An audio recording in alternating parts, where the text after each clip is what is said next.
Buenas tardes. Sí. El Club de la Constitución se honra en tener hoy como conferenciante al jefe superior de policía de Andalucía Oriental, a don Jesús Redondo Sanz, que teníamos muchísimo interés en que viniera a contarnos cosas que muchas veces nosotros ignoramos, porque claro, tenemos a veces una imagen, y ahora que están haciendo el cine español de la posguerra, una policía muy poco equipada, que iba con unos procedimientos totalmente distintos, y sin embargo luego se ve el contraste en la prensa de la tecnificación y el grado de profesionalidad que están llegando el Cuerpo Nacional de Policía. Por eso, para que nos cuente y nos explique un poco al Club de la Constitución, pues las tareas que en defensa precisamente de nuestra Constitución y del orden establecido, pues que hacen ellos, y que los conozcamos y nos sintamos mucho más unidos de lo que ya realmente estamos. Para hacer la semblanza, bueno, perdonad, he empezado también por no saludaros, cosa que se nota que soy nuevo en esta plaza, a la ilustrísima y autoridades que aquí nos presentan, ilustrísimas autoridades, socios del club y señoras y señores. Vamos a dar entonces comienzo a esta nuestra primera conferencia como nueva junta directiva. Creo que va a ser un buen empiece. Y para hacer la semblanza de nuestro conferenciante, nuestro secretario va a tomar la palabra. Muy bien, muchas gracias. Paco, buenas tardes a todos. Y me corresponde, por supuesto, lo que considero que es un honor, hacer la introducción del currículum del ilustrísimo señor don Jesús Redondo Sanz, jefe superior de Policía de Andalucía Oriental. Don Jesús nace en Madrid en el año 1961 y desde el punto de vista profesional pues tiene una amplísima carrera, puesto que desde el año 1980 que ingresa en la Escuela Superior de Policía, tiene después diferentes movimientos, diferentes ascensos. En el año 82 es nombrado inspector del extinto Cuerpo Superior de Policía, está destinado en la Jefatura Superior de Cataluña, en los servicios operativos. En el año 93 asciende a inspector jefe en la Jefatura Superior de Policía de Cataluña, siendo el año siguiente, en el 94, nombrado jefe de grupo operativo, y en el 96 asciende a jefe de gabinete técnico de la Jefatura Superior de Policía. Ya en el año 2000 asciende a comisario y es nombrado jefe de la comisaría local en el puerto de Rosario, su experiencia ya en las Islas Canarias, ¿no? En 2014 asciende a comisario principal, jefe regional de operaciones de la Jefatura Superior de Policía de Andalucía Oriental, y en el 2018 es nombrado jefe superior de policía de esta Jefatura Superior de Andalucía Oriental, que abarca las provincias de Almería, Granada, Jaén y Málaga. Desde el punto de vista profesional, esta es una breve semblanza de su currículum, y desde el punto de vista académico, pues diplomado superior en Criminología por la Universidad de Barcelona, licenciado en Derecho por la Universidad Nacional de Educación a Distancia, ha sido profesor de la Escuela de Policía de Cataluña, Academia de Policía Autonómica, impartiendo el módulo de investigación de delitos, cursos lectivos del año 1996-97 y 97-98. Y también ha sido profesor de la Academia Canaria de Seguridad, módulos de seguridad ciudadana en varios cursos de formación de policías locales en la isla de Fuerteventura. Brevísimamente, como digo, esta semblanza, insisto, es un honor para nosotros recibir, don Jesús, y tiene usted la palabra. Muchísimas gracias. Bueno, en primer lugar, con respecto al currículum, ahí dice que me nacieron en Madrid, aunque yo me considero segoviano, porque es el origen de mi familia. En primer lugar, bueno, darle la bienvenida a todos ustedes, dar las gracias al Club de la Constitución por pensar en la policía sobre todo como un órgano constitucional y por querer tener esta iniciativa de que la policía se acerque al club y podamos exponer y que pueda exponer algunas cosas sobre nosotros. Yo había pensado hacer una charla, no me atrevo a llamarla conferencia, hablar primero de qué dice la Constitución sobre los cuerpos de seguridad en los que se integra la Policía Nacional, Después hablaron de la transición española, que fue un proceso muy importante, y cómo la policía también hizo esa transición en esa época. También, por contextualizar un poco, hablar un poquito de la historia de la policía. Quería hablarles también de lo que normalmente se llama modelo policial, aunque a mí no me gusta esa definición. Prefiero hablar de modelo de seguridad, de ver en España cómo está organizada la seguridad pública y los cuerpos de policía que hay. Sistema que nace también de la Constitución y de la Ley de Cuerpos y Fuerzas de Seguridad. Y pues, dependiendo del tiempo y del interés que haya en preguntas, pues podemos hablar también un poco, pues ya más de cómo está organizada la policía, las escalas categorías que tenemos, trabajos que hacemos y demás. Y quiero empezar por el principio, por la Constitución. Para eso estamos en el Club de la Constitución. La Constitución dedica fundamentalmente 2 artículos a la policía, aunque luego habla también, y lo veremos cuando hablemos del modelo policial, en el artículo 148, cuando hace la distribución de competencias entre el Estado y las comunidades autónomas, también se habla de esto. ¿Qué dice la Constitución? Pues el artículo 104 dice que las fuerzas y cuerpos de seguridad, bajo la dependencia del Gobierno, tienen como misión proteger el libre ejercicio de los derechos y libertades y garantizar la seguridad ciudadana. Y el artículo 126 dice que la policía judicial depende de los jueces, tribunales y ministerio fiscal en sus funciones de averiguación del delito y de descubrimiento y aseguramiento del delincuente. Ahí ya tenemos las dos misiones que la Constitución encarga a la policía como miembro de los cuerpos de seguridad. En primer lugar, policía de seguridad. En segundo lugar, policía judicial. Junto a la policía de seguridad también está la otra función importante que vienen desarrollando todos los cuerpos policiales, que es una policía administrativa, policía gubernativa también. Son dos facetas que, si nos fijamos, además están en capítulos diferentes.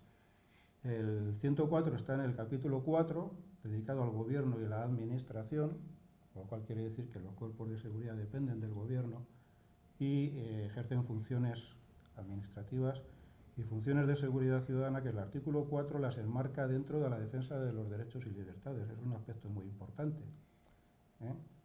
porque dice garantizar el libre ejercicio de los derechos y libertades de los ciudadanos y mantener la seguridad ciudadana. ¿Qué quiere decirse?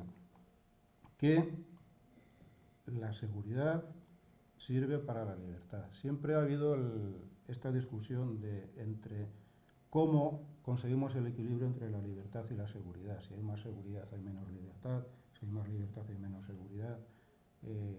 Aquí creo que está muy, muy claro, y es para lo que nosotros trabajamos, es en garantizar unos niveles de seguridad que nos permitan a todos ejercer nuestros derechos y libertades sin que nadie nos los coarte.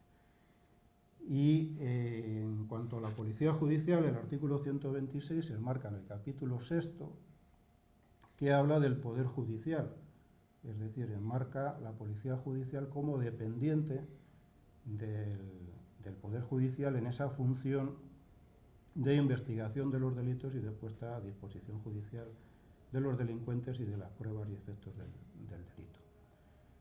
Dentro de la policía judicial tenemos 3 aspectos, o digamos 3 escalones diferentes de policía judicial. Por un lado tenemos una policía judicial, digamos, genérica, que somos todos. Ya la ley de enjuiciamiento criminal definía como policía judicial prácticamente a cualquier autoridad pública, alcaldes, alguaciles, etcétera, etcétera. Salvando eso, todos los miembros de todos los cuerpos policiales tenemos el deber de auxiliar a jueces, magistrados, y tenemos la obligación de poner a disposición judicial y de intervenir ante cualquier delito.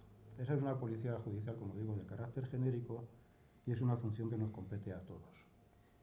Después tenemos lo que se conoce como unidades orgánicas de policía judicial. Son las famosas brigadas de policía judicial. La Guardia Civil tiene sus equipos también de judicial y de información, que son las unidades pertenecientes a cuerpos de seguridad que se dedican específicamente a la investigación de los delitos. En la Policía Nacional son prácticamente todas las brigadas operativas. La Brigada de Policía Judicial, que recibió ese nombre después de la transición, pero lógicamente también las brigadas de policía científica se dedican a investigación desde la parte científico-técnica. Las brigadas de información o las unidades de información también investigan todo lo relacionado con delitos terroristas. Es decir, son unidades que se dedican específicamente a investigar delitos. Y después existen las unidades adscritas de policía judicial. Son unidades de los cuerpos de seguridad del Estado que se ponen bajo la dependencia funcional de juzgados, audiencias y Ministerio Fiscal. ¿Qué quiere decir? Que son policías que trabajan ya en los juzgados y para realizar las funciones y las investigaciones que les encarguen los propios juzgados. Estas unidades tienen un estatuto especial que está regulado en la Ley Orgánica de Cuerpos y Fuerzas de Seguridad y entre otras cosas, entre otras características que tienen estas unidades, es que no pueden ser relevados de sus investigaciones por la autoridad policial si no es con autorización del juzgado o del tribunal que les ha encargado esa investigación. Esa es una garantía, digamos, de independencia, entre comillas, que tienen estas unidades junto con la garantía de independencia del Poder Judicial.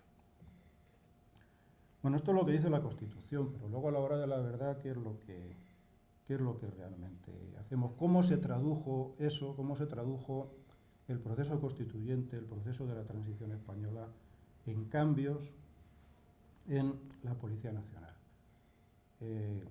A mí me gustaría, aunque salga un poco fuera del motivo de la conferencia, reivindicar el papel de la transición española. La transición española no solamente fue un cambio político, sino que fue también una revolución social, cultural y me atrevería a decir que también económica. También supuso cambios en la policía. Antes de hablar de los cambios que se hicieron realmente en esa época, en la policía, por contextualizar un poco, me gustaría hablar un poco de nuestra historia. La Policía Nacional, el primer cuerpo que se pueda considerar de Policía Nacional, nace con la Real Cédula de Fernando VII del 13 de enero de 1824, por la que se crea la Policía General del Reino, a la que se encomienda garantizar el bien público y la seguridad ciudadana. Y para garantizar, dice la propia cédula en su preámbulo, el descanso de los españoles, nada menos. Entonces, las principales características que la diferencian de lo que había habido hasta entonces, como eran hermandades y cuerpos militares, es que es un cuerpo civil, es un cuerpo uniformado, se despliega por todo el territorio nacional y depende del gobierno central, es decir, en ese momento del rey, o sea, del Estado. Su despliegue era, al igual que la Policía Nacional actual, por las capitales de provincia y los núcleos poblacionales más importantes que en aquel momento decía la propia cédula que fueran cabeza de partido. Entre sus competencias pues estaba formar padrones de vecinos, expedir pasaportes y cartas de seguridad, que eran los antecedentes del actual Documento Nacional de Identidad, conceder permisos para la venta de productos, para la apertura de establecimientos, licencias de caza, de armas, etc. Y también, que fue una de las misiones para las que el rey quiso crear la policía, el control de publicaciones, libros y folletos, es decir, la censura de libros y de publicaciones y de la importación de libros. Y eso supuso también un hito importante, que fue la desaparición de la Inquisición. En ese aspecto, a partir de la Inquisición desaparece en esa época con la creación de la Policía General del Reino, porque era la Inquisición la que tenía la función de la censura de libros. Una un poco anecdótica, pero que está ahí. El siglo XIX fue un siglo muy convulso a todos los niveles, con cambios de regímenes políticos, con monarquías, repúblicas, dictaduras, nuevas monarquías, una guerra contra los franceses, etcétera, etcétera. Y eso influyó en los cuerpos policiales. Cada vez que había un cambio político o había un magnicidio, un atentado y tal, se cambiaba. Los cuerpos unos se quitaban unos, se ponían otros, se cambiaban de nombre. Fue una época muy convulsa. Entonces, como hitos más importantes en esa evolución, quiero citar el 1877, tras la restauración de Alfonso XII, que es cuando se crea un sistema de cuerpos policiales que perduraría nada menos que 109 años hasta 1986. Y es que la policía se divide en dos cuerpos. Por un lado, se crea el cuerpo de vigilancia, que era un cuerpo que actuaba de paisano, para la investigación de los delitos y auxilio a la justicia. Y por otro lado, el cuerpo de seguridad, cuerpo uniformado dedicado fundamentalmente a funciones relacionadas con el orden público, que era como se denominaba anteriormente la seguridad ciudadana. Otra fase, otro momento importante fue también el periodo entre 1905 y 1908, en los que se profesionaliza la policía.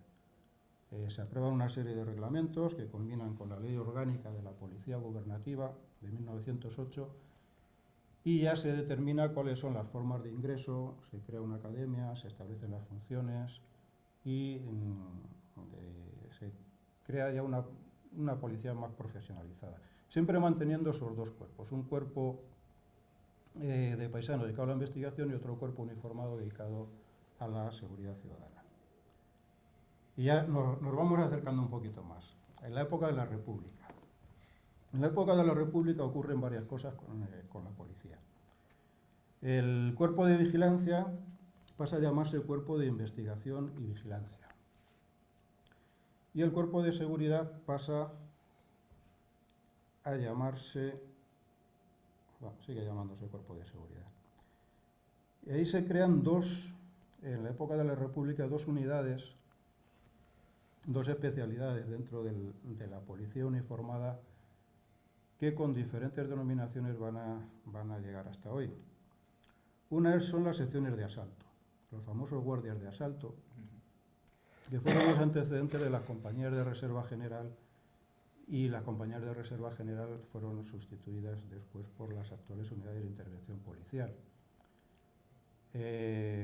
Los guardias de asalto supusieron un avance importante en cuanto a los procedimientos policiales, porque no sé si recordaréis ver en algunos grabados, en algunos dibujos o fotografías, cuando había revueltas callejeras, por la policía o la Guardia Civil a caballo con el sable en la mano, o con los fusiles.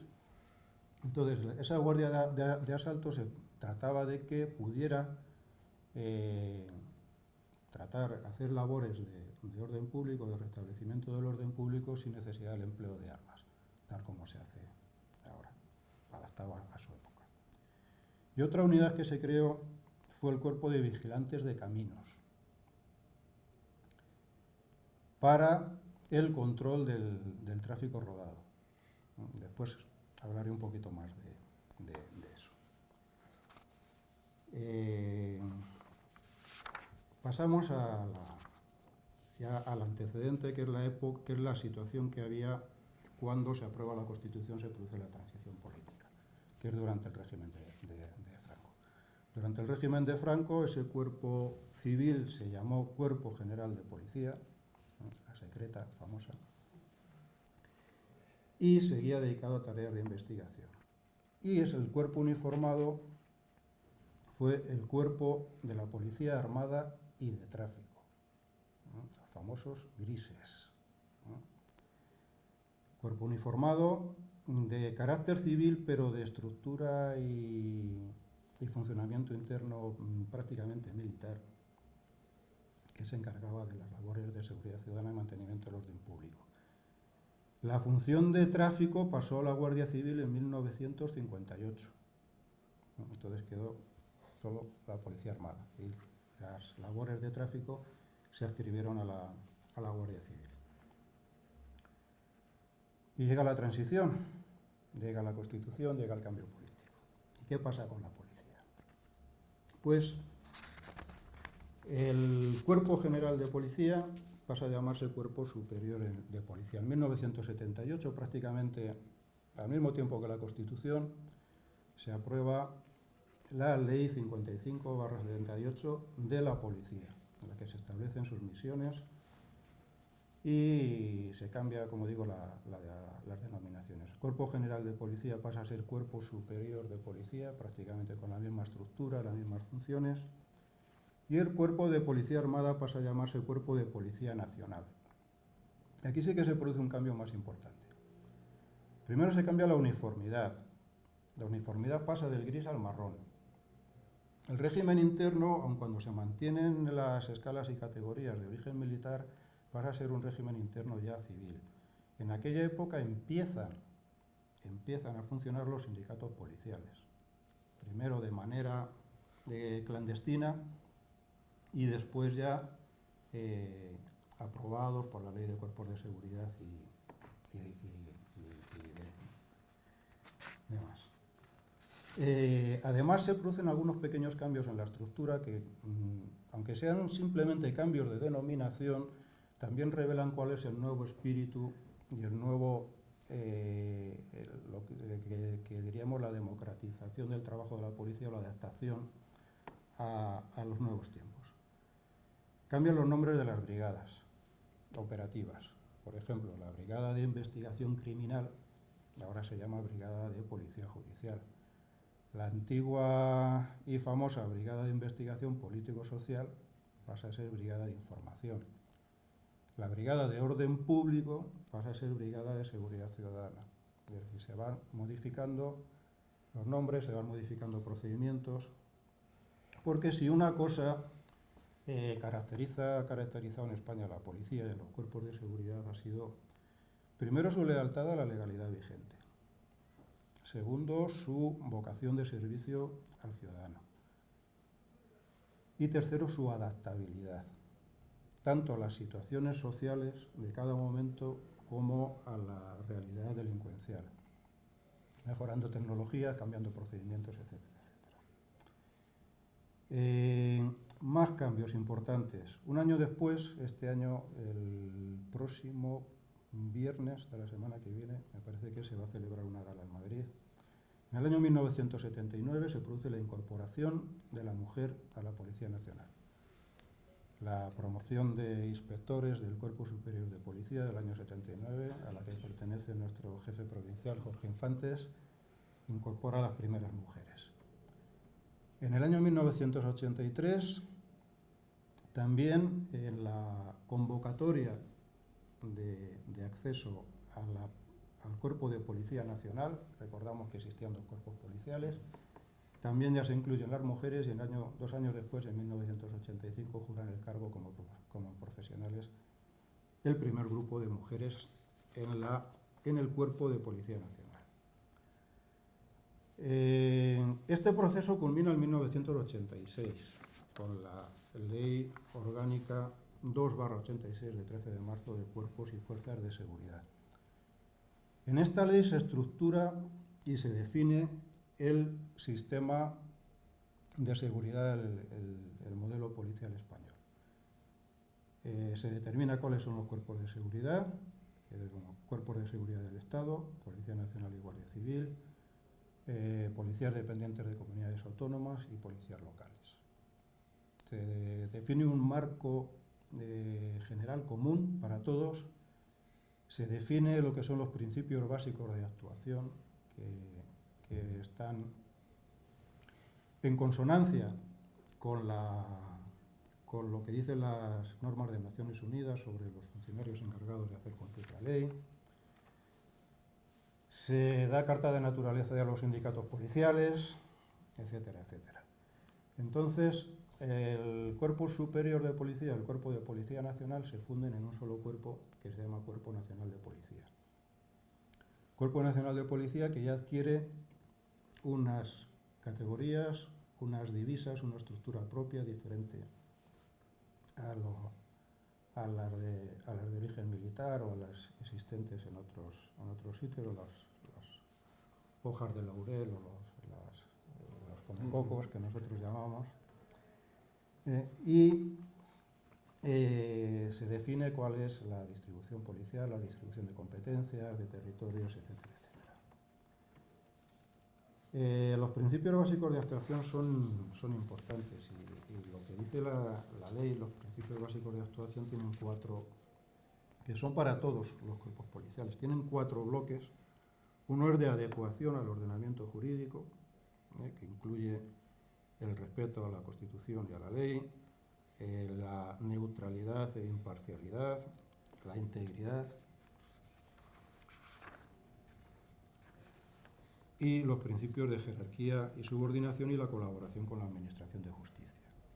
Hay otra serie de principios que son de relaciones con la comunidad, singularmente impedir cualquier práctica abusiva o arbitraria o discriminatoria, observar en todo momento un trato correcto y esmerado, actuar con la decisión necesaria y sin demora cuando haya un peligro grave, con los principios de, esto es muy importante en todas las actuaciones policiales, de congruencia, oportunidad y proporcionalidad en el uso de los medios. Otro elemento de una policía, de un Estado democrático.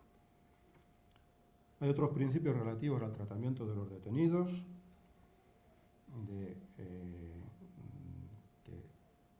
deber de identificarse cuando se va a practicar una detención, trato correcto a los detenidos, evitando cualquier trato degradante, cualquier discriminación. Otro elemento importante es el de la dedicación profesional,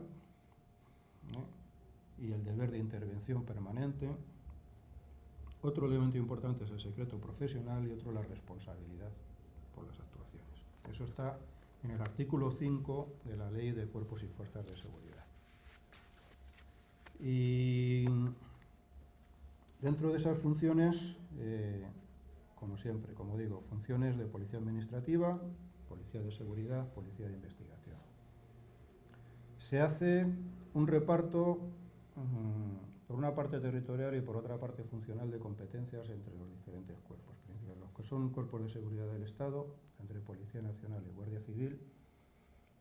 La Policía Nacional se despliega territorialmente en las capitales de provincia y los municipios que determine el gobierno, en función de unos criterios que no están explicitados, pero sí tienen que ver con los niveles de urbanización, la población, conflictividad social o conflictividad delictiva, número de inmigrantes, etcétera, etcétera, etcétera. Y la Guardia Civil en el resto de las poblaciones y los municipios. Hay algunas competencias que se asignan al Cuerpo Nacional de Policía, otras competencias que se asignan a la Guardia Civil. Entre las que se atribuyen al Cuerpo Nacional de Policía, pues está todo lo relacionado con el régimen de extranjería y entrada y salida del territorio nacional, documentación de españoles y extranjeros, cooperación con las policías de otros países y también otras en materia de juego, de control de las actividades de juegos de azar y de la seguridad privada. Nos organizamos en servicios centrales y periféricos con dos grandes áreas de trabajo, un área administrativa de gestión que comprende por un lado la parte de logística y por otro lado la parte de recursos humanos y formación. Y después el área operativa que se distribuye por áreas funcionales de seguridad ciudadana, policía judicial, policía científica, extranjería y fronteras, información. Y antes de seguir hablando de la policía, quería empezar a comentar un poco lo que es el modelo policial. Eso es algo que está Se discute mucho en todos los países cuál es mejor, cuál es peor. Cada país realmente tiene un sistema de competencias policiales, de cuerpos policiales. Unos tienden a centralizar en un solo cuerpo todas las misiones policiales y otros tienden a diferenciar en muchos y diferentes en función de determinadas cosas. El sistema policial español, como les digo, nace de la Constitución y se desarrolla por la Ley de Cuerpos y Fuerzas de Seguridad, la Ley 286. Entonces, ¿cuál es la situación, el panorama que tenemos en España? Tenemos, por una parte, los cuerpos de seguridad del Estado, Guardia Civil y Policía. Despliegue en todo el territorio nacional, competencias en todo el territorio nacional, cada uno con sus especialidades y dependientes del gobierno de la nación. Por otro lado, tenemos policías dependientes de las comunidades autónomas. Y en las comunidades autónomas tenemos dos clases de policías, o son posibles dos clases de policía. Y eso está definido, como dije, en el artículo 148 de la Constitución, y en función del tipo el famoso 151 o 149, en función del tipo de autonomía y del tipo de competencias que los propios estatutos también atribuyen a sus cuerpos policiales. Las comunidades autónomas tienen la capacidad de crear cuerpos policiales propios y, como digo, hay dos tipos de cuerpos policiales. Aquellos que asumen competencias plenas, como son el caso de la Ertzaintza y de los Mossos d'Esquadra, en la cual la policía de la comunidad autónoma asume las competencias en materia de seguridad ciudadana, en materias de carácter administrativo dependientes de la comunidad autónoma, lógicamente también la protección de sus autoridades y de sus edificios públicos y la investigación general de delitos. Eso no significa que los cuerpos de seguridad del Estado no estemos en esas comunidades autónomas. También estamos, y estamos con competencias propias, como son, por ejemplo, en el caso de la Policía Nacional, las competencias de documentación de españoles y extranjeros, las competencias de extranjería y fronteras, competencias también en materia de investigación de policía judicial de delitos que podemos llamar supraterritoriales, es decir, delincuentes o delitos que afectan a varias provincias o a varias comunidades autónomas. También, aunque las competencias en materia de juego y en materia de seguridad privada también están transferidas, todo lo relativo al juego y a la seguridad privada, por ejemplo, compañías que tengan implantación nacional que superen el ámbito de la comunidad autónoma, sigue siendo competencia de los cuerpos de seguridad del Estado. Y en función de los convenios, pues también nos reservamos determinados tipos de investigación. ¿Cómo se gestiona eso? Técnicamente y legalmente hay unos acuerdos que se establecen entre el Estado y la comunidad autónoma para esa distribución de competencias. Hay unos acuerdos de colaboración, sobre todo en materia de bases de datos, bases de datos sobre delincuentes, bases de datos sobre policía científica en materia de archivos de huellas, de archivos de ADN y demás. Hay una serie de convenios por la cual las bases de datos se comparten y se tiene el acceso, y todo eso se gestiona a través de las juntas de las juntas de seguridad. A la hora de la verdad, pues complicado, ¿no? Complicado, porque en general, como en la vida o como en la economía, todos tendemos a asumir el máximo de funciones y hacer el máximo de cosas. Entonces siempre se produce algún conflicto. No es ningún secreto que en determinadas épocas, pues las policías dependientes de algunas comunidades autónomas lo que menos les apetece es colaborar con las policías del Estado. Existe otra posibilidad, que es lo que hizo Canarias, por ejemplo, que es policías de la comunidad autónoma con competencias limitadas. Esas competencias limitadas se circunscriben a la protección de las autoridades y de los edificios de la comunidad autónoma y al desarrollo de competencias en aquellas materias que estén transferidas a la comunidad autónoma. Por ejemplo, pues, protección de menores. Por ejemplo, algunas cuestiones de medio ambiente, algunas cuestiones de control de tráfico o de mercancías. Son esas competencias sobre materias que ya han sido transferidas a la comunidad autónoma, entonces de eso se encarga la policía de esa comunidad autónoma. Y los cuerpos de seguridad del Estado mantenemos las plenas competencias en materia de seguridad ciudadana y de investigación, aun cuando los cuerpos de policía de las comunidades autónomas que tienen esas competencias más limitadas también pueden participar y colaborar en determinados aspectos. Hay otra fórmula que es la de establecer convenios para la adscripción de unidades de Policía Nacional. Es decir, se crea una unidad de la Policía Nacional que se adscribe a la comunidad autónoma y trabaja, depende funcionalmente de la comunidad autónoma. También para el ejercicio de esas mismas funciones.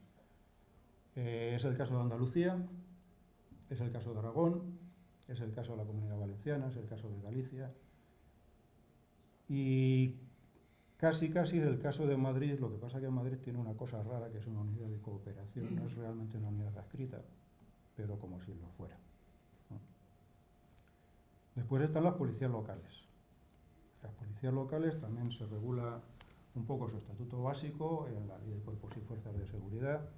Dependen de las corporaciones locales, tienen un ámbito de actuación municipal y sus funciones son principalmente de carácter administrativo.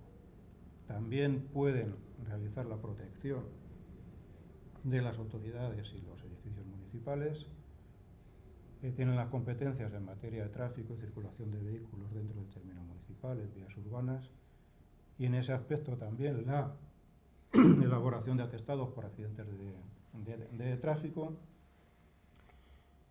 y se les atribuye también, pueden realizar labores de vigilancia de espacios públicos y participar de alguna manera en labores de policía judicial como apoyo a las unidades de policía judicial. Todas las actuaciones que realizan las policías municipales se hacen a prevención hasta que interviene un cuerpo de seguridad del Estado, la policía o la Guardia Civil, dependiendo del municipio de que se trate.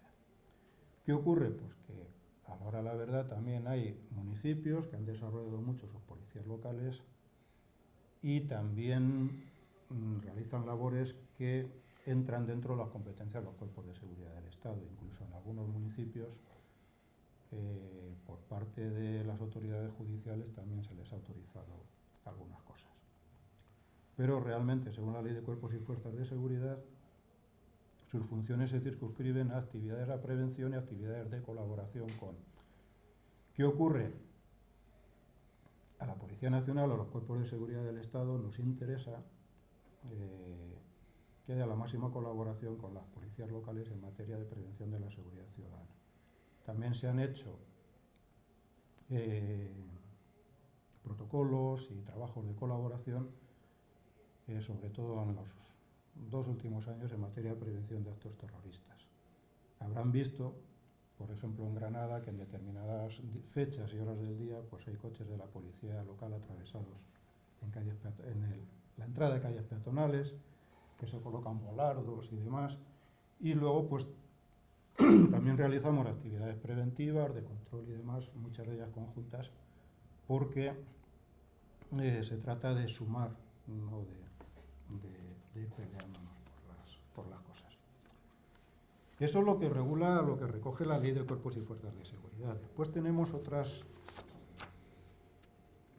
hay otros elementos que también influyen en la seguridad y que también tienen su carta de naturaleza. Por un lado están los servicios de vigilancia aduanera, que la Fiscalía General del Estado y la jurisprudencia les tienen reconocido la categoría de policía judicial en las funciones que realizan de represión del contrabando y del narcotráfico en el ámbito del contrabando. También existe una colaboración muy potente entre la vigilancia aduanera y los servicios, digamos, operativos dependientes de la agencia tributaria con Guardia Civil y con Policía en ese campo. También están los cuerpos de guardamuelles o de policía portuaria, que son un elemento que tampoco está muy definido legalmente y que casi es un híbrido entre un cuerpo de seguridad y una policía y un cuerpo de seguridad privada. Actúan en los puertos con su uniforme, tienen unas misiones allí, pero realmente no están recogidos por la ley de cuerpos y fuerzas de seguridad. Y aunque tampoco son cuerpos de seguridad, también tenemos que tener en cuenta la seguridad privada. Las empresas de seguridad privada, la seguridad privada tiene un desarrollo muy potente, muy importante, y como elemento colaborador y participativo en la seguridad, pues también realiza un papel muy importante. ¿Qué ocurre con la seguridad? Que la seguridad es cosa de todos. Y últimamente se han publicado varias normas que van en ese sentido. Si nos vamos a la Ley de Seguridad Nacional y nos vamos al recientemente publicado Estrategia Nacional de Seguridad en Prevención de Terrorismo y la Estrategia Nacional de Seguridad contra el Crimen Organizado, engloba todo. Engloba implica por una parte a las Fuerzas Armadas, implica a sectores empresariales estratégicos y también se pretende implicar a los ciudadanos, ¿no? Sobre todo en materia de concienciación y en materia de, dicen las estrategias de seguridad, en materia de resiliencia, es decir, que no nos vengamos abajo cuando ocurre un atentado, cuando ocurre un hecho grave. Esto más o menos lo que yo traía. Si queremos dedicarle 5 minutos para hablarles un poco de lo que es la policía. La policía, como decía, nos distribuimos en servicios centrales y servicios periféricos. Con esas 5 grandes áreas operativas, a nivel periférico, intentamos replicar en nuestra estructura la estructura administrativa del Estado. Entonces nos distribuimos ante jefaturas superiores, comisarías provinciales, comisarías locales, también comisarías de distrito, puestos fronterizos y unidades de documentación. Las jefaturas superiores, a excepción de Andalucía, existe una jefatura superior por cada comunidad autónoma, incluida Ceuta y Melilla. Andalucía, por diferentes razones de carácter operativo, de carácter histórico, pues mantiene 2 jefaturas superiores. Oriental, con las provincias de Málaga, Granada, Almería y Jaén, y occidental, con las provincias de Sevilla, Córdoba, Cádiz y Huelva. Después, en cada capital de provincia hay una comisaría provincial.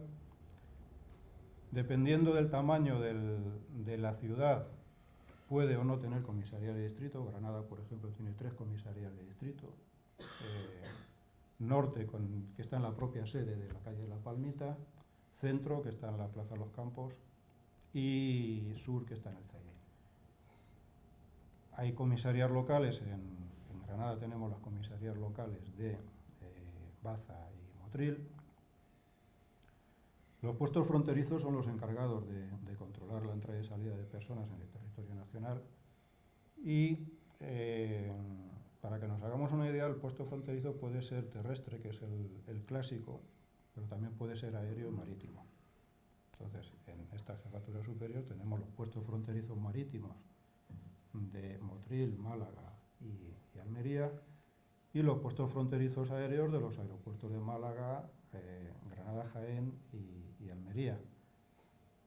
Fronteras físicas en España solamente tenemos con Marruecos y con Andorra. Entonces, lo que antes eran puestos fronterizos o controles de fronteras con otros países de la Unión Europea, con Francia y Portugal, se han transformado en centros de cooperación, CCCP, centros de cooperación y cooperación en materia de aduanera y de extranjería. Son una especie de comisarías conjuntas en la que está policía, está Guardia Civil y están las policías del país limítrofe. Y luego también tenemos unidades de documentación en municipios donde no hay comisaría, pero sí que hay instalaciones fijas para la expedición del DNI y el pasaporte fundamentalmente. En Granada no hay, tenemos un servicio de DNI rural que va por los pueblos, pero sí en la provincia de Almería tenemos en Roquetas de Mar y en Huerca Lobera. Nuestra estructura, bueno, nuestra composición, nuestras categorías, nos organizamos en escalas y categorías. Tenemos la escala básica, que se compone de policías y oficiales de policía, lo que en otros cuerpos son cabos. La escala de subinspección, que tiene una única categoría de subinspector. La escala ejecutiva, con 2 categorías, inspector y inspector jefe. Y la escala superior, también con las categorías de comisario y comisario principal. El acceso al cuerpo se realiza por oposición libre en la escala básica o en la escala ejecutiva. Para la escala básica se exige el bachillerato y para la escala ejecutiva se exige, es decir, para inspector, se exige un grado universitario. Todos los ascensos se producen por dos modalidades, por antigüedad selectiva o por concurso oposición. Y hay una serie de requisitos que hay que cumplir y demás. Y yo creo que poco más. Ahora sí que podemos tener un espacio de consulta, de debate, de preguntas como os parezca. Por supuesto que sí, muchas gracias.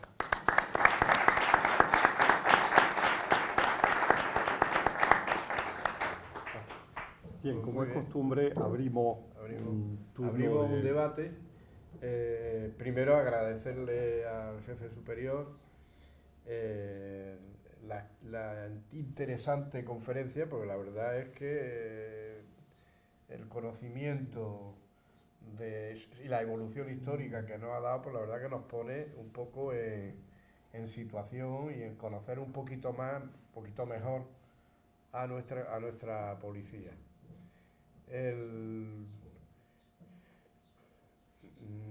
Yo creo que todavía tendrá que venir alguna vez más porque digamos que lo que nos ha dado ha sido el prólogo y que también tenemos mucho interés en conocer ya en los cuerpos especializados cuáles serían su labor.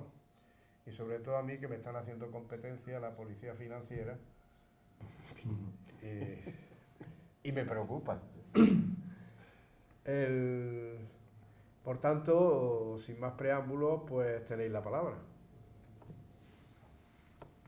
Yo quizás por cercanía y por interés, evidentemente, si me permitís, la primera pregunta se la hago a Jesús, se lo hago ahora mismo porque dentro del panorama que nos ha plasmado de manera pues, ejemplar en este espacio de tiempo de cómo hemos visto a nuestra policía integrarse, adaptarse a esta Constitución, a estas normas democráticas que nos hemos dado para regularnos nosotros mismos, hay algunos aspectos que son de fuera, son externos y que especialmente nos preocupan. Mi pregunta en este sentido es bastante clara.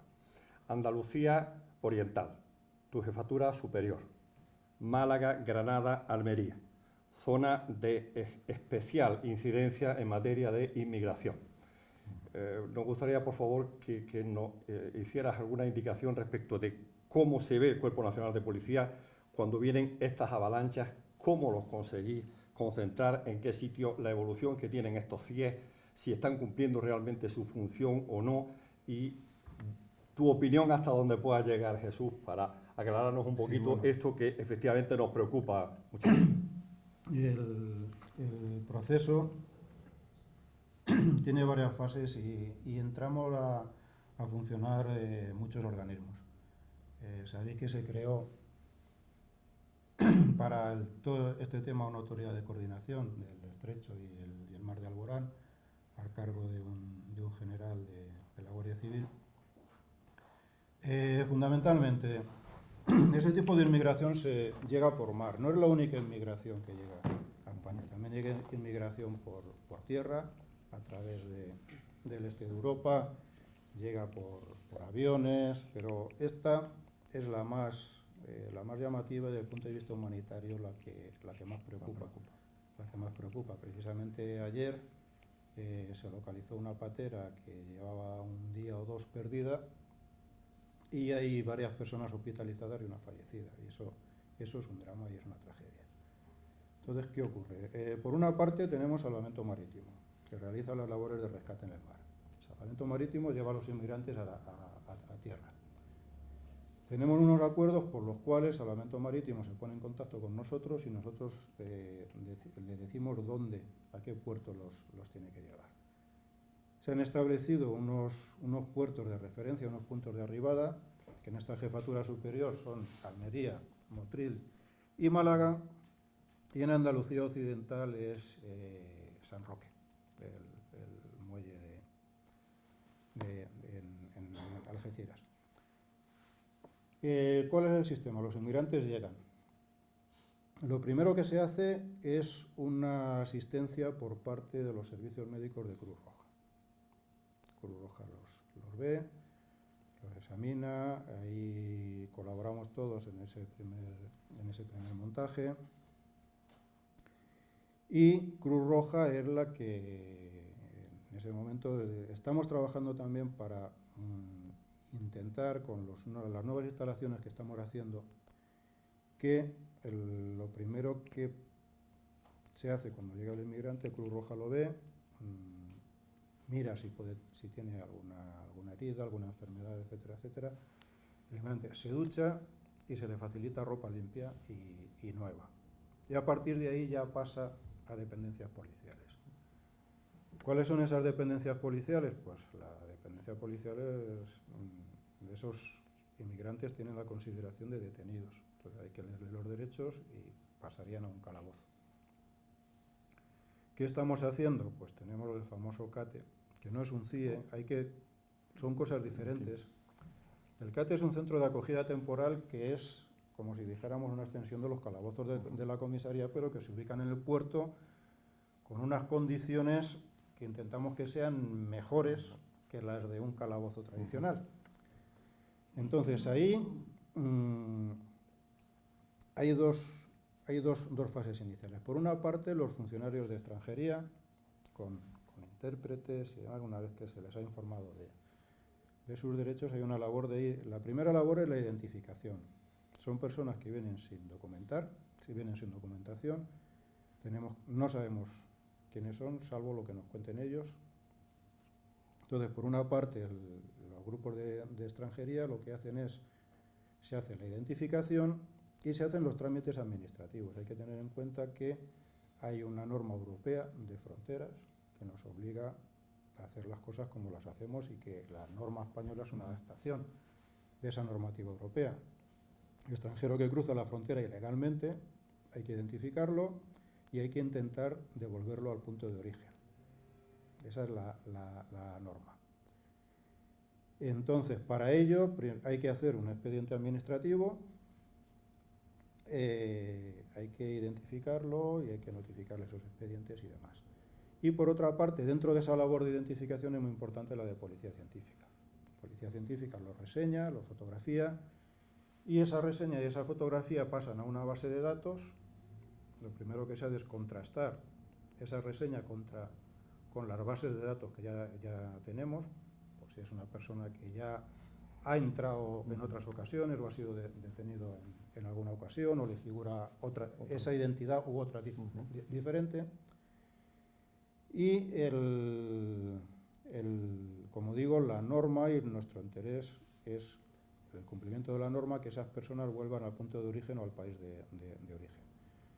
¿Qué ocurre? Esa persona puede solicitar protección internacional. Dentro del procedimiento administrativo está el informarle que puede pedir protección internacional. Entonces, hay un proceso de tramitación de asilo en frontera o tramitación de asilo en tierra y demás. Para todo eso tenemos 72 horas, que es el plazo de detención de cualquier persona. Y eso se hace en estos CATs. Ahora mismo tenemos un CAT en el puerto de Motril y otro CAT en el puerto de Almería y también en Crinavis, en Algeciras.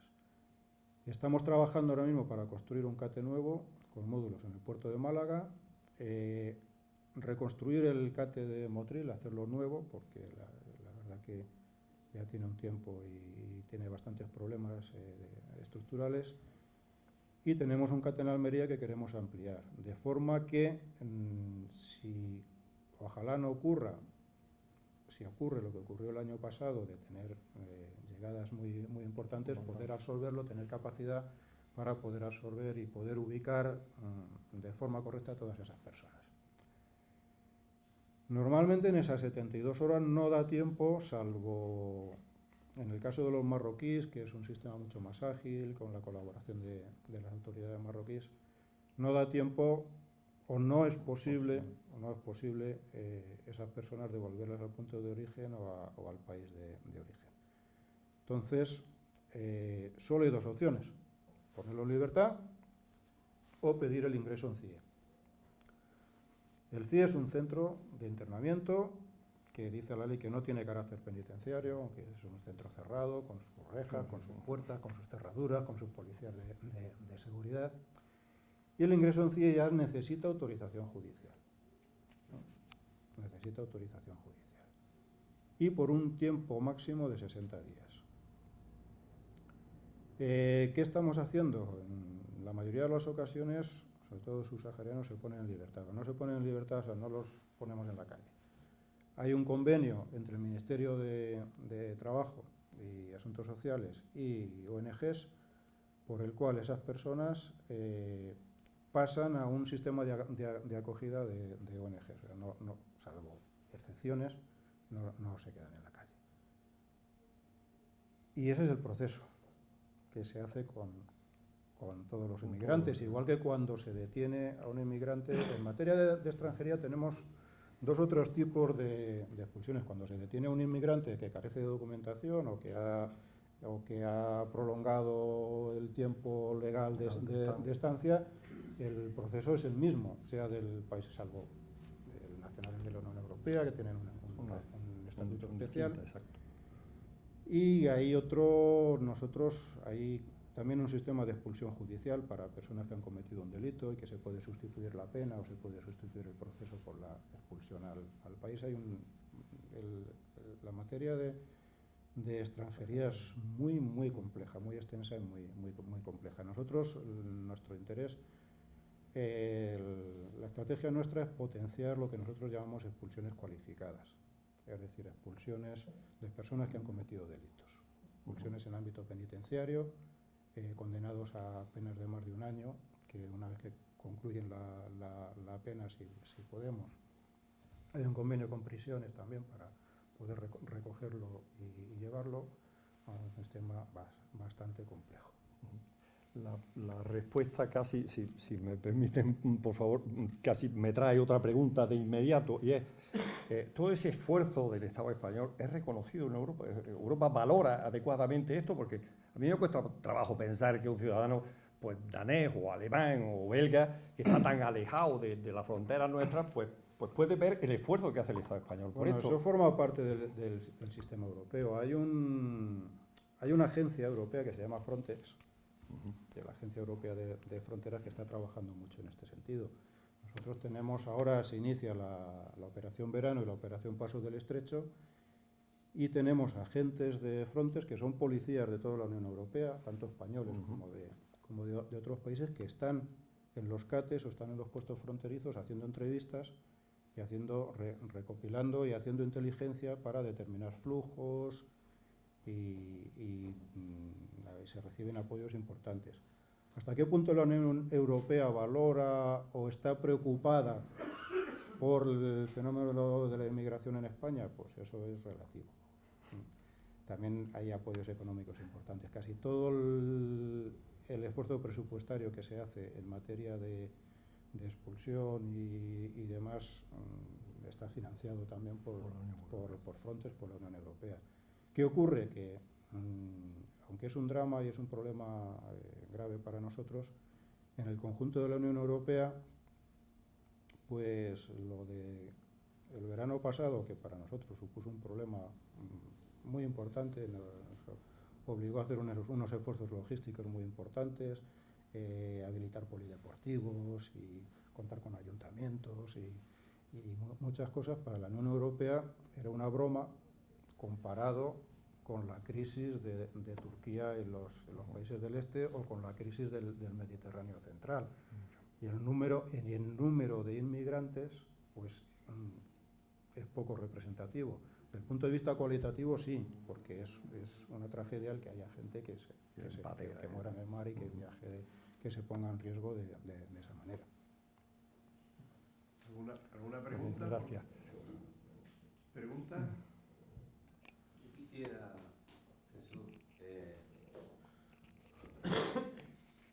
Yo quisiera que nos diera un poquito de explicación con respecto a los puntos arbitrarios que habías comentado antes de aquella policía que había que controlaba la entrada a la ciudad.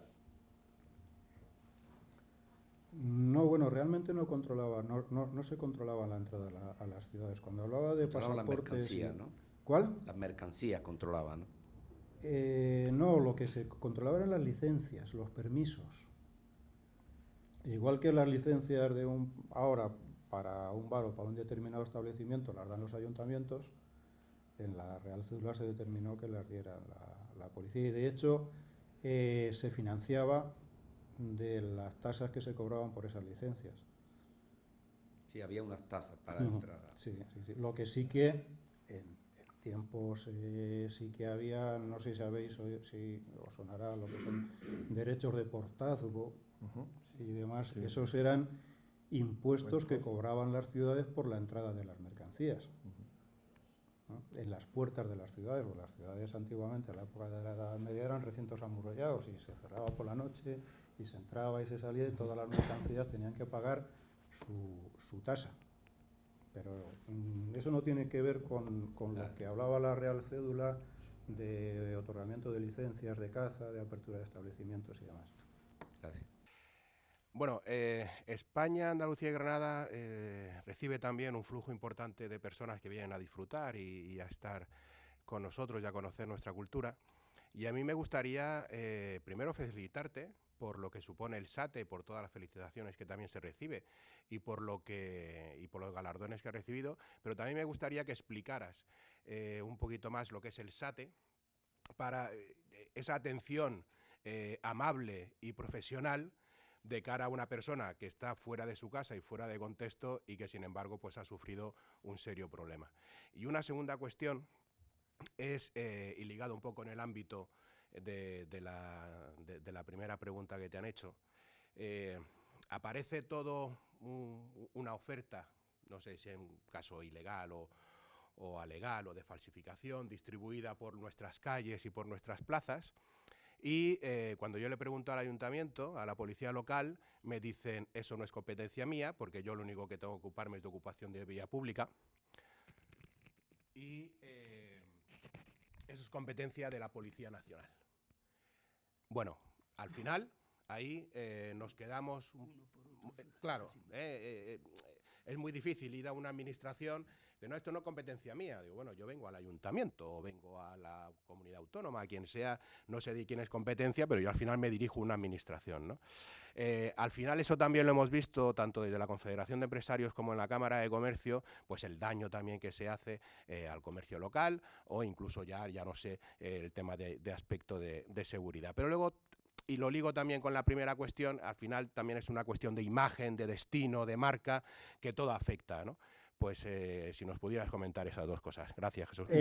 Bueno, el SATE, se me había olvidado comentarlo. Otra de las cosas que tenemos, y forma parte también de esas tres principales funciones que yo había hablado, de policía administrativa, policía de seguridad y policía judicial, hay una cuarta, que es la policía asistencial, y que es otro de los elementos importantes de la policía actual, que es esa función de ayuda, de apoyo a los sectores de la sociedad más desfavorecidos y de asistencia a grupos vulnerables.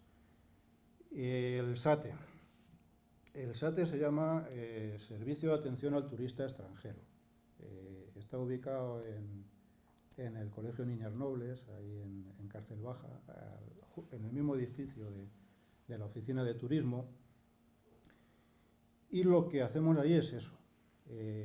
Cualquier turista que pase por allí, tanto si ha tenido un problema como si no, se le informa de los recursos que tiene la policía, se le atiende cualquier inquietud, cualquier problema que tenga, se le deriva o se le facilita la llamada a otras administraciones, llamadas telefónicas para anular tarjetas de crédito, se las han perdido, las han robado, es decir, una asistencia integral al turista que tiene una necesidad o que ha tenido un problema. Y también se tramitan denuncias.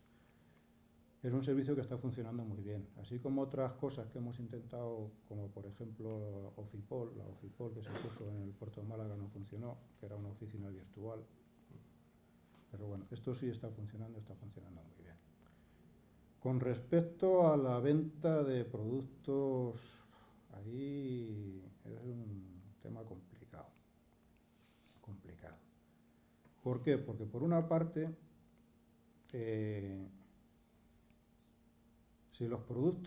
si se trata de venta de productos falsificados, entramos dentro de los delitos de la propiedad industrial o intelectual. De hecho, hay sitios donde se hacen periódicamente inspecciones en mercadillos o en tiendas para controlar este asunto.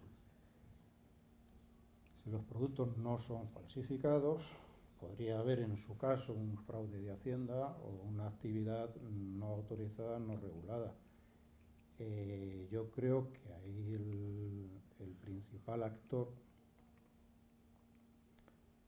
en parte también por lo que tú has comentado de ocupación del espacio público y de realización de una actividad económica, debería ser la administración local.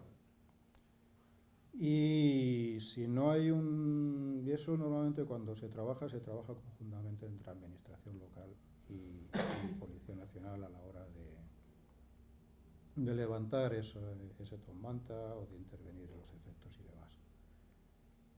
La verdad es que es complicado y muchas veces tenemos suficiente trabajo con lo que hacemos como para meternos en esos berenjenales si no hay una labor conjunta y un apoyo que debería de hacerse a través de las juntas locales de seguridad. Las juntas locales de seguridad son los organismos conjuntos entre administración local y cuerpos de seguridad del Estado para establecer la colaboración y la participación la colaboración entre policía local y cuerpo de seguridad del Estado y la participación de la policía local en determinadas funciones policiales. Creo que más o menos. Lo que parece es que ese órgano de coordinación al que te has referido últimamente, esa junta es donde debieran de llegar los problemas y salir las potenciales soluciones. Lo que no parece que esa solución es, como dice Trinitario, no, esto no es nuestro, esto es de la Policía Nacional, ¿no? Oye, usted se está ocupando la vía pública, hay una competencia abierta y desleal al comerciante, no se paga licencias, no se cobra lo que hay que cobrar, no se liquida el IVA, no se nada de nada, y al final pues no hay respuesta. Digo, para el empresario cuando se va a quejar el que le diga, mire usted, pues esto es un tema de la policía. Parece que la competencia claramente está dentro del ámbito local, al menos desde mi punto de vista, también como letrado, ¿no? Pero parece que está ahí, ¿no? Pero si ahora además existen este órgano de coordinación que establece estas líneas claramente marcadas de colaborar entre la policía local y la Policía Nacional, ese debiera de ser el órgano donde pudieran, digo pudieran porque parece que no han surgido, ¿no? La realidad nos dice que parece que no han surgido estas líneas de colaboración perfectamente nítidas para que cada uno que va a reclamar, que va a pedir la protección de sus derechos o que va a pedir que se le proteja en la medida de lo posible por una competencia desleal o por lo que sea, pues no entiende uno la respuesta. No, esto es un tema de la policía, vaya usted a la Palmeta o vaya usted a la comisaría del Zaidín. No parece que sea muy lógico, ¿no? Pero en fin, esto es una visión también muy... Y perdóname que yo entre en tu campo, pero entro un poco como un elefante en cacharrería en la medida en que percibo el problema, veo el problema, como letrado lo percibo también por otro lado, pero no vemos que haya una respuesta inmediata. A la realidad me remito, ¿no? Jesús. Sí, lo que pasa es que, bueno, la realidad que lo estamos viendo es que dependiendo de los ayuntamientos, pues la actuación no es la misma. Claro, yo no me voy a referir a En ese. este caso sí que podemos entonar el mea culpa en la policía también, porque en algunos sitios, por ejemplo en Granada, no estamos realmente en esa cuestión. Ya digo, nosotros deberíamos entrar en el momento en que se atente contra la propiedad industrial e intelectual, porque el tema del fraude fiscal ya es un poco más complicado. Eso es donde dice Paco que le están haciendo competencia, ¿no? A los economistas y a los fiscalistas. ¿Alguna pregunta? Sí. La primera es tu opinión, ya que veo que estamos en ambiente de confianza, en relación a ese aspecto que has pasado un poco de puntillas sobre la relación institucional entre las diferentes policías en nuestro país, en concreto entre la Policía Nacional y la Autonómica, y en concreto tu opinión, hasta donde puedas, de la actuación de los Mossos en todo el proceso que ha habido durante el independentismo y que existe desde el día 1 de octubre, que fue el de aquella votación ilegal. Y es un tema importante. Me gustaría saber la opinión. Segunda pregunta concreta. Opinión sobre la situación en Granada, en la zona norte. Nos estamos convirtiendo en una ciudad que ya exportamos María y que además, desgraciadamente, no se está localizando exclusivamente en la zona norte, sino que ya aparece en alguna otra zona del barrio. Incluso ayer hubo una redada importante en los Ojíjares, en Chalet. Es un problema que nos está afectando y que desgraciadamente creo que no es bueno para la ciudad. Dos preguntas que, en fin, digamos concretas en el ámbito. Y ahora una pregunta un poco más lúdica. ¿Cómo crees que ha intervenido, ha influenciado las diferentes series de televisión en el hecho de que tratando sobre la actividad de la Policía Nacional en concreto, los hombres de Paco, otra sobre otra que trabajaba en una comisaría también de Policía Nacional, sobre digamos, la posibilidad de que la gente se despierte una vocación policial? Y en concreto, ¿crees que ha pasado lo mismo que pasaba con las típicas películas de médicos, Marcus Welby, etcétera, que se pusieron en marcha en los años 60 en Estados Unidos precisamente porque había pocas vocaciones médicas? Puede influir, aunque sin necesidad de series. Tanto la policía como la Guardia Civil vienen siendo desde hace muchos años las instituciones más valoradas por los españoles. Con lo cual, y las series pues ayudan. Cada vez las series estas sí pueden influir en la imagen.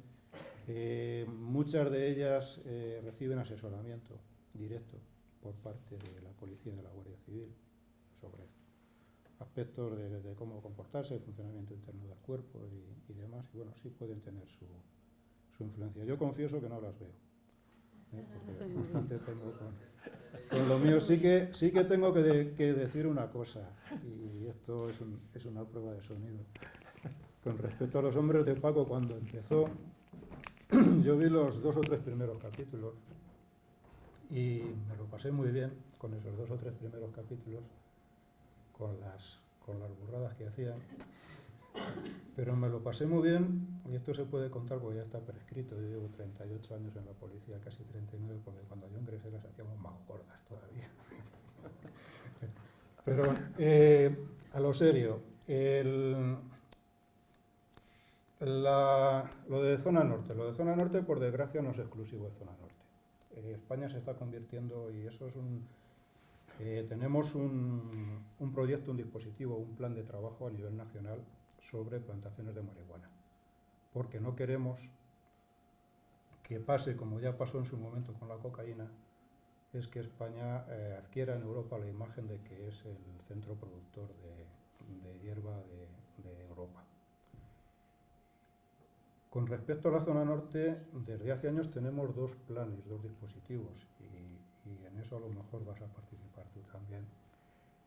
Tenemos una mesa de trabajo en la subdelegación del Gobierno de Granada, en la que participa la policía, participa los cuerpos de seguridad, la Guardia Civil, Policía Local, participa Vivienda de la Junta, participa el Ayuntamiento y participa Endesa. Ahí tratamos de lo que son los cultivos y de lo que son los cortes de luz. Hay un programa de trabajo conjunto, de manera que, por un lado, se trabaja la parte operativa de evitar los cortes de luz y erradicar el cultivo de marihuana en esa zona, en esos pisos, en esos bajos, y con respecto a las viviendas, muchas viviendas que son de protección oficial, que son de titularidad pública, poder rescatar esas viviendas, rehabilitarlas y entregarlas a familias que lo necesiten. Se trabaja conjuntamente con la compañía eléctrica. ¿Por qué? Porque el cultivo de marihuana se realiza al 99% con enganches ilegales. Entonces, lo primero es localizar y quitar los enganches ilegales. También hay enganches ilegales para suministro familiar, digamos, pero no son la mayoría de los enganches ilegales, y bueno, habréis visto en las noticias a quién hemos detenido recientemente. Y se está trabajando en ese aspecto, y se está trabajando muy bien. Hay colaboración de Endesa. Nosotros acompañamos a los técnicos de Endesa cuando van a revisar y van a retirar esos enganches, y erradicarlos no va a ser posible, porque es como la delincuencia en general, podemos mantenerlo en unos límites razonables, pero erradicarlo va a ser realmente complicado. Y luego tenemos otro trabajo que es propio, que es trabajo operativo puro y duro, también en colaboración con Endesa y con otras entidades, que es de investigación del tráfico de drogas, investigación de las plantaciones, investigación de las redes, investigaciones patrimoniales de las personas que se dedican a todo eso. Es decir, investigación policial pura y dura, que también vamos haciendo fases de trabajos previos y fases de intensificación de intervenciones, y la verdad es que yo estoy contento con el resultado que está consiguiendo la Comisaría Provincial. A pesar de todos los pesares, los cortes de luz son menos, creo que hace tiempo que no se incendia ningún transformador. Entonces, bueno, creo que podemos estar razonablemente satisfechos del trabajo que se está haciendo, aunque ya digo que el problema va a continuar, y de hecho, cuando empezamos a apretar en la zona norte, parte de esos cultivos se trasladaron a La Vega, pero tenemos en Almería, en el barrio del Puche, tenemos en Málaga, tenemos en Marbella, tenemos en los campos de Andújar, tenemos en la zona centro de España, por ejemplo, hay mafias chinas que se están dedicando al cultivo en naves industriales. O sea que no es exclusivo la zona norte, se está trabajando, yo creo que se está trabajando bien, y tenemos un plan a nivel nacional de lucha contra los cultivos. Y las relaciones entre policías.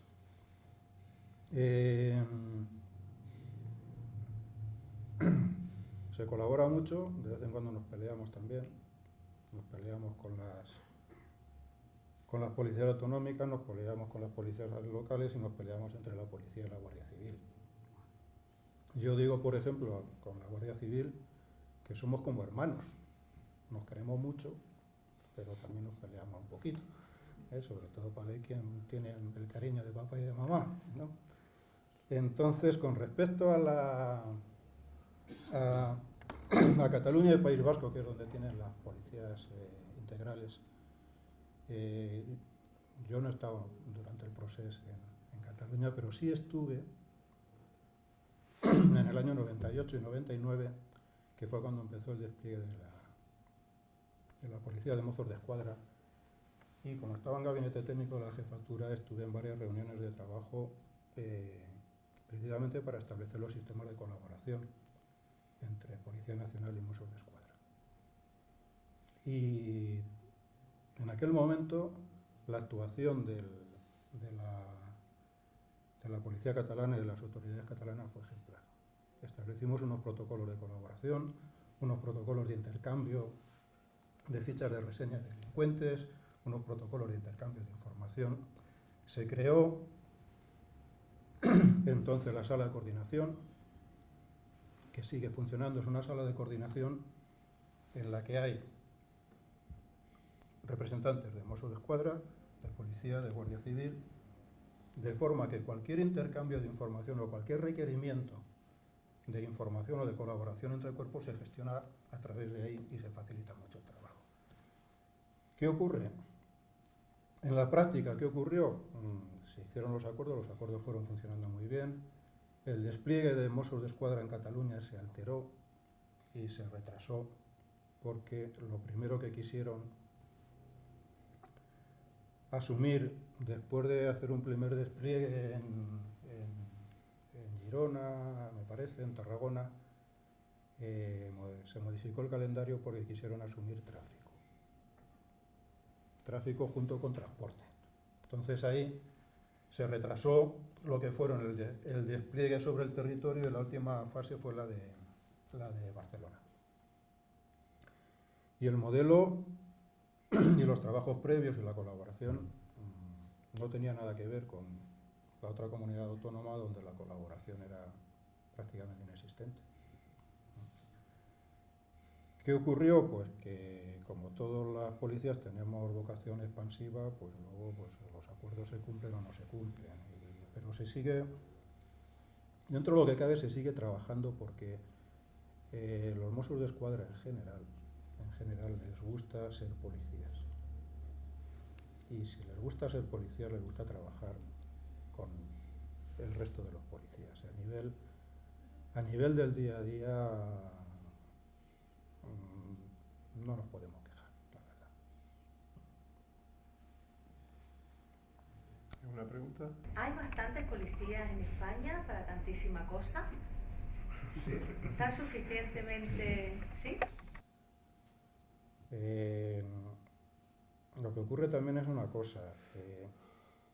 La tecnología ha facilitado muchísimo el trabajo de la policía. O sea, el disponer de más y mejores medios, de sistemas de comunicación, de ordenadores, de todo eso, ha facilitado mucho el trabajo. La adaptación a los nuevos tiempos también.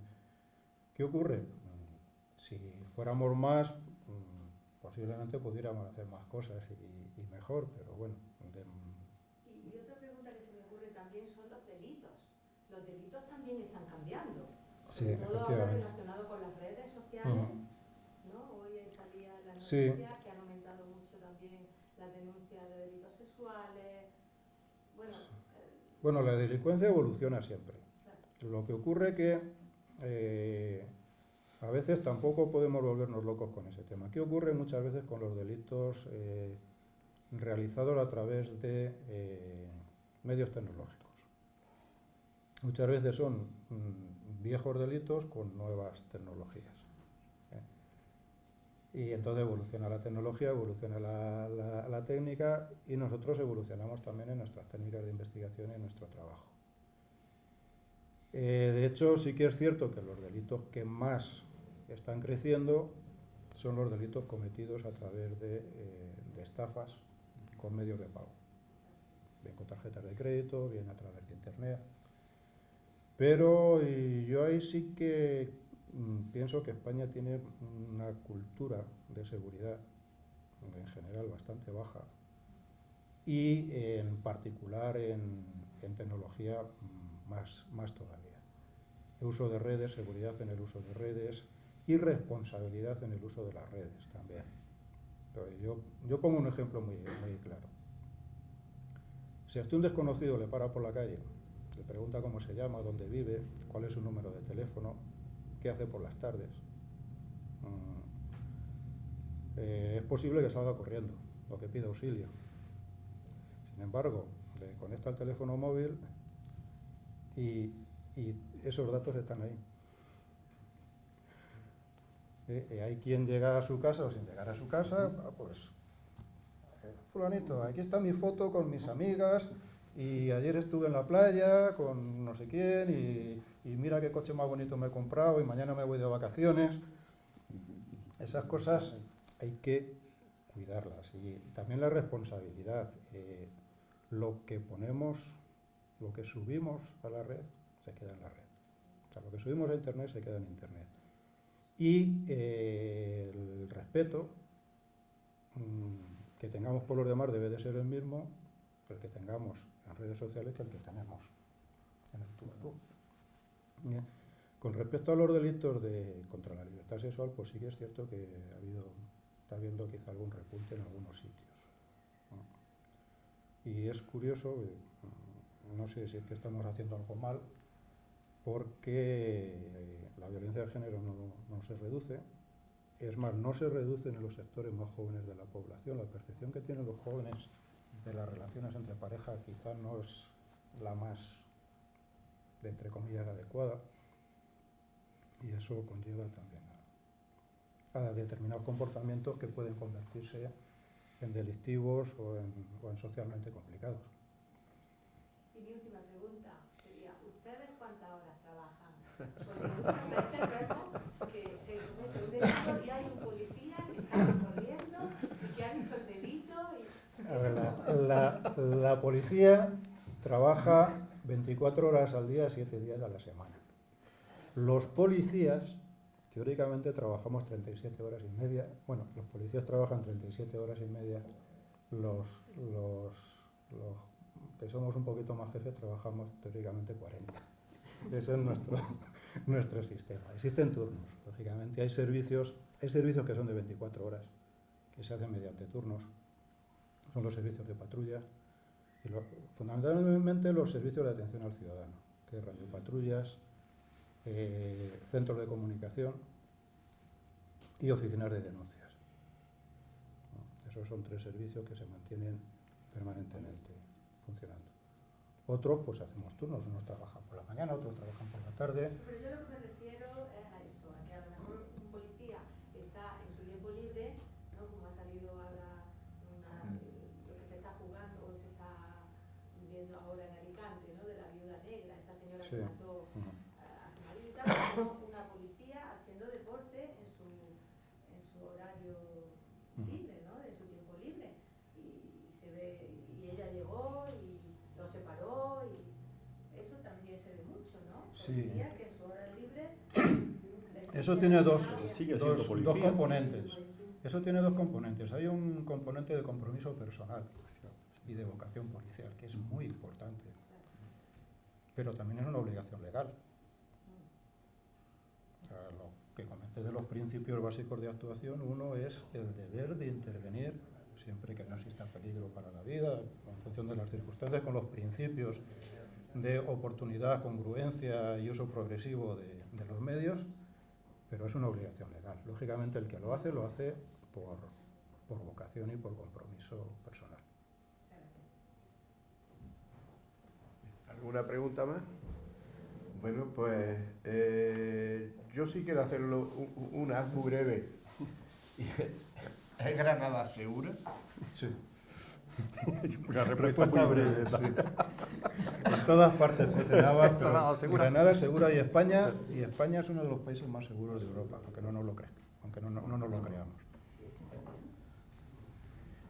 Muchísimas gracias, Jesús, por tu interesante, yo creo que ha sido interesante tu charla, interesante las respuestas que hemos tenido y las preguntas también. Y algunas, pues la verdad que muy incisivas. Sí es costumbre de este club hacerle un obsequio a nuestro conferenciante y solicitarle que firme en el libro del club.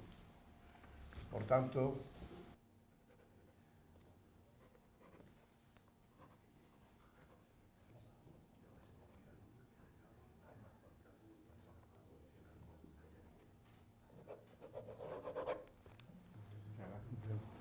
Aquí.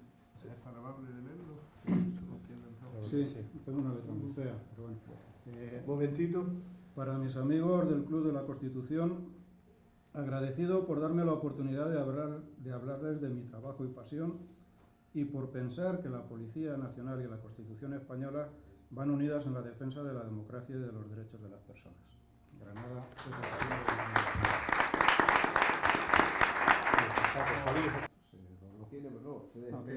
Tiene arreglo.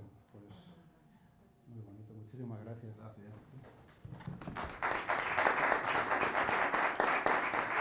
Pequeño obsequio.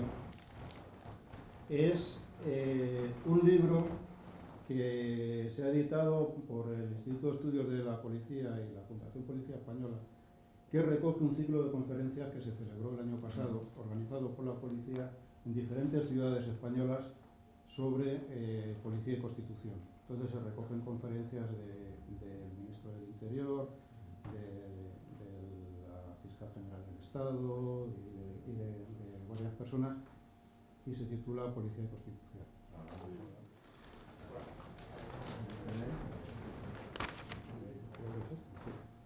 Sí, Policía Nacional y Constitución.